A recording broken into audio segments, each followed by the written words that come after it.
Il-kundanni għal gvern ta' Roberta Bella ma jaqtaw xejn kif issa kien imiss lil Malta Employers illi kkundannaw lil gvern għat-tieni darba.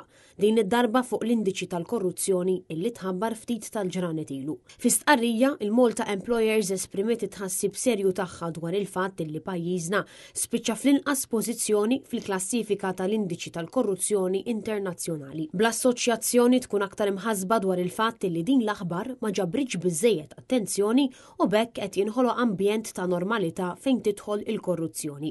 L-istqarrija komplet tispjega illi l-komunità tan-negozju temmen bisħieħ fil-governanza tajba u l-etika, kif in-negozju huwa il-vittma ta' governanza u tmexxija ħażina. Intant il-Malta Employers spjegat illi s-sitwazzjoni ta' pajjiżna dejjem qed tiddeterjora b'emendi fil-liġi tal-inkjesti maġisterjali tkun sitwazzjoni oħra illi qed tkompli turi kif il-pajjiż miexi lejn id-direzzjoni il-ħażina.